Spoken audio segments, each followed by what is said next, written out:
This is early on in the finish process. I'm hitting the bottom of the top with 36 grit paper in the belt sander. I'm trying to level out all the bumps. I'm trying to remove the glue that's oozed out through the cracks.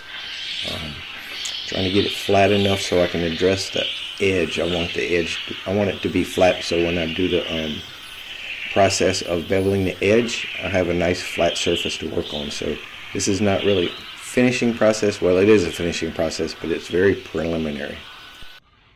So the tabletop is all glued up, and yesterday my son was here, we flipped it over. So this is the bottom, and I started some rough sanding, just kind of flattening it out. This is just old dimension construction lumber. Even if you try really hard to get it glued perfectly flat, it always needs some love after you do it. So we get the bottom flat. I'm going to experiment with epoxies to patch all the knot holes on the bottom, and when we get something we like, I can turn it over and we'll start working on the top. So we now have jumped way ahead in time. This is after the bevel has been cut on the bottom, and I want that corner that I'm working on right here, I want it rounded, but a router bit won't work because it's got that bevel on there. I don't have a way to get the router bit to follow anything. But Dave's got little kids, and you don't want sharp angles on the bottom of a tabletop with little kids because they love to hammer their heads on them. So just using the random orbital, the big random orbital, and I think it's 120 grit, and I'm just putting a nice rounded edge on this thing. Okay, not shown, we mixed some epoxy with sawdust to make it a nice tan color, and filled all the nail holes and the splits and everything, and some of this was all the way through, so we had to back it with blue tape on the other side. And then I pulled some varnish out the cabinet. I mixed it with MEK solvent. I thought it would be kind of hot because the weather is terrible for varnishing. It's raining, and I was thinking it would soak in better and dry quicker, and it didn't really. It took a long time to dry. But it did dry. So prior to putting on this coat, the top was sanded with a random orbital to 120, and then after this coat did eventually dry, we sanded it again down to 120. So that's my pattern: 120 for the first coat, sand it to 120, 180 for the second coat, sand it to 180, and then the third coat, and on the top I did a fourth coat. So this is the start of the second coat, but prior to the first coat, we did a bunch of filling with epoxy. It was mixed with sawdust. It kind of made a light tan color, and we sanded all that down. And I don't know if I have any video of that, but that was before the first coat, and this is the second coat. Okay, just put the second full coat of varnish on the bottom of the top, and this will be the final coat on the bottom of the top. And this varnish is really different, this floor varnish. Favorite for tables, floor, polyurethane, or polyurethane for floors. You really got to put it on thick, and you got to move fast because it skins so fast that it doesn't blend in. Your brush strokes kind of show. So what I did was I start with the middle plank, and I go to the end, and then I go to the plank next to it and do it real quick, and then I jump over to this side and do a plank to the end, and then I jump back over to that side, and then this side I'm trying to keep a wet edge where the brush strokes will blend in. It is tricky, but I love it. It blends, it flattens itself out, it dries quick, it's easy, and it's hard as a rock because it's floor varnish. It's not very good for vertical surfaces. It tends to be kind of runny, but I just deal with it.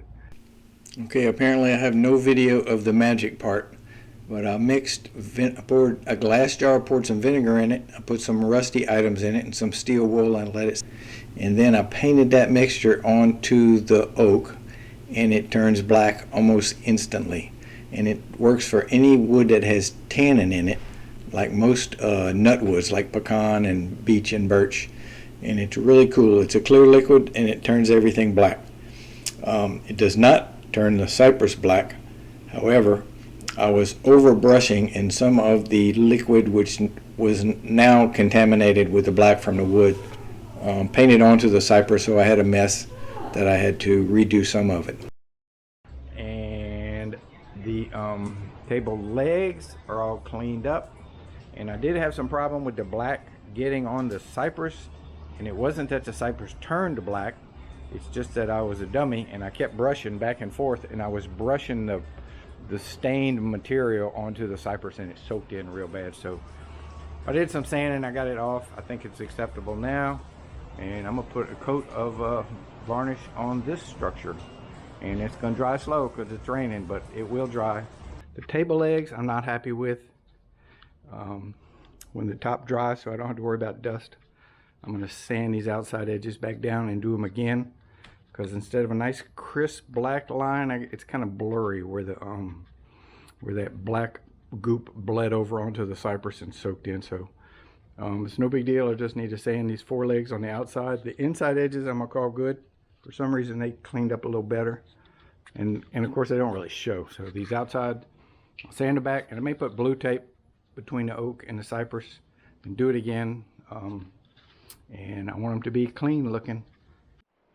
So my witch's brew of vinegar and steel wool has been sitting overnight, so it's got quite a bit stronger. I just painted these. It's still dripping on the floor, and they're black. This stuff's really cool. So we're now on to the top of the top, and this is the 36 grit paper, and we're sanding on a diagonal, and we're removing all of the glue ridges and flattening out anything else that's not flat.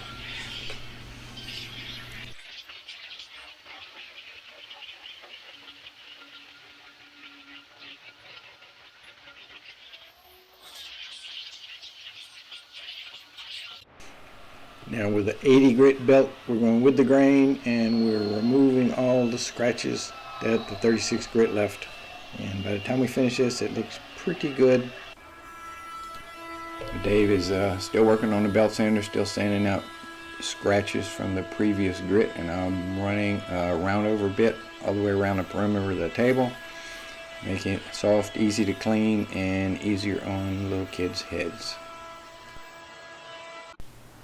Okay, you got to give it a careful look over, because if you leave scratches from the 36 grit belts, it's pretty hard to remove them with the random orbital, starting with the 120 grit paper. So just check it out real good. I think we're in good shape now, and now we'll jump to the random orbital with the 120 grit. So at this point, some of the defects had tan epoxy filled from when we filled them on the back, especially the bigger ones where the epoxy ran through. And then we cleaned up and put the first coat, and this is not cabinet varnish, this is the floor finish and varnish. And then we sand this down, and then I put some more epoxy, and this time it was tinted fairly with some red, I think it was some red powder that you stain grout with. It's just something I had. It came out pretty red. I was pretty borderline like not liking it, but it was okay. And then there was still some defects because the epoxy tends to shrink when you put it in big areas. And then I mixed black enamel, black oil-based paint with it, and did a final filling. And in the end, it came out really good. The 3 different colors of fillers, I think, is it just makes them all blend in. You really don't notice filler. It's not like you're trying to make a statement with a different color of epoxy. It just kind of blends in nicely, and I was real happy with the result of the fillers. All right, now it's recording, but it's using the front screen instead of the back screen. Do you know how to switch that? 2 fingers. On what? Yeah. Right here. Just tap? Double. There's like 3 different ways to do it. There's side button. Side button says QS. It's double tap.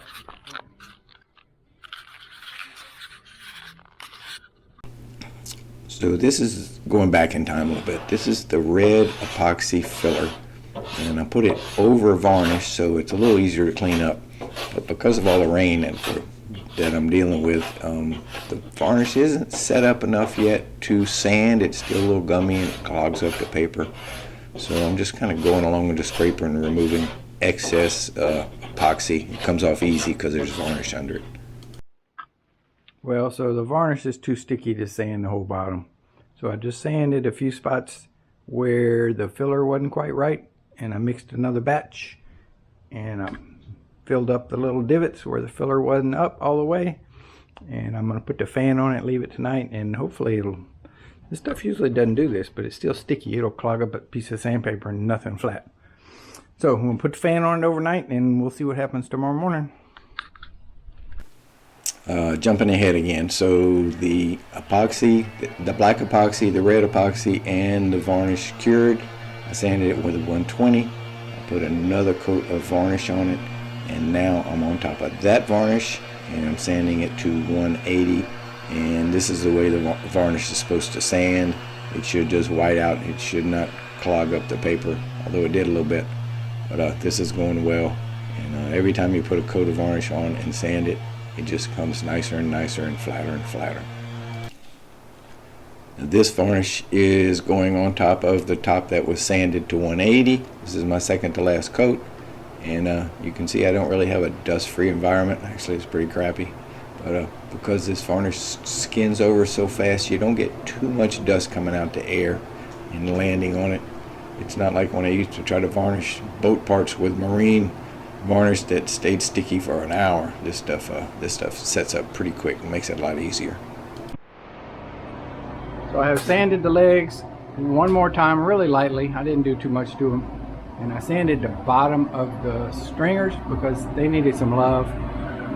The bottom of the apron was in pretty good shape, but I sanded it a little bit and put one more coat on this table leg structure, and calling it good.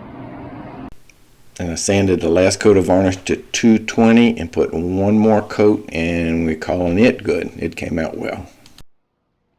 You're looking at probably the best varnish job I've ever done. It is super even and flat, and there's no handprints, and nobody stepped on it, and there's no bugs in it, and there's no runs. It just looks good. And I got a shiny spot over there, but I think it just hadn't cured yet. So super stoked. The legs are finished. I just need some volunteers over here. We need to flip the table, attach the legs, unattach the legs, get them in my truck, and drive 40 miles to the east and deliver it. So I made my own clip angles for the apron. I'm not a fan of the ones they offer for sale, but it's an old piece of unistrut. Cut it to length, drilled holes, and I still have one leg to cut off to make them work. But these are sturdy, and it gets the slot away from the top edge, which is better. So this is how these little clips are going to work. They're going to slide into the biscuit joint holes that I just cut, and they're going to screw. Ought to fit better than that. There we go. There's a hole here. They're going to screw to the bottom of the table and pull the tabletop down. And then as the table shrinks with age, and it will, this can slide out and still hold down, but it doesn't have the ability to have the table split because it can't shrink. The tables can shrink like this. There's nothing to keep it from moving. It only keeps it flat. So that's my tabletop adjustable deal, and I'm gonna put 2 screws in these cross members fairly close together, and they'll be so close together I'm not gonna worry about shrinkage. I'll just drill the holes a little bit big, and we'll be hunky-dory with that. Okay, my neighbor Paul just came over and helped me flip the tabletop, so now the bottom of the top is up, and we set the legs in place, and I scooted it around until the measurements all matched, and I am ready to fasten it. I've got 8 fasteners toward the center. They'll have a washer, and the screw is much smaller than the hole, so that's going to give it a little wiggle room. I've got 4 fasteners in the legs, and the screw is like way smaller than the wiggle room, so that'll give it some room to shrink. And I've got 3 of these little brackets on each side, and the way they're designed, the tabletop can shrink without causing any damage. So we get the screw gun, and we're going to screw this baby down. And I've double checked the length of the screws to make sure none of them are going to go through, because that always is in the back of my mind. But we should be good. Got a table in the truck. It's all padded well, and I got 3 binders on it, any one of which will keep the table from flying out. So feeling pretty good about this. I'm gonna go make a delivery. And due to operator error, all of the video of me and the ladies trying to get the table out of the truck and into the house is not there. the tables in, and I think it came out pretty good. It's very modern looking. It suits the style of the house. And it was made with basic carpentry skills and some basic woodworking equipment, but nothing over the top and no super skill set needed. So in my typical builds, I look back at the end and I think, man, I should have done this or should have done that. But this one, no, not so much. I like this one.